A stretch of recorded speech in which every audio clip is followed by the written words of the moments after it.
I guess I was a child of empire, and there were so many members of my family who'd travelled very widely, not because they were well-to-do and doing the grand tour, but because they had been soldiers or they were migrants.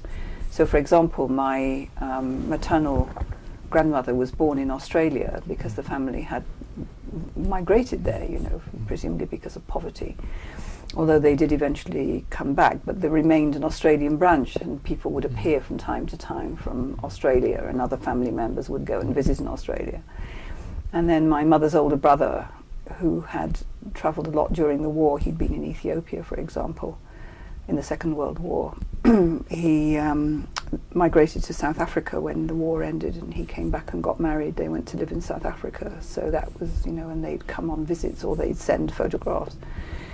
And bring objects. So I always remember all of these houses having lots of objects which were from somewhere else.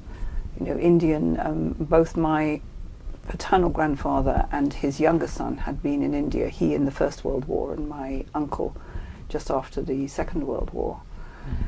So the idea of travelling to places that were very far away didn't seem at all strange. In fact, it was quite enticing. So I guess I got the travel bug early.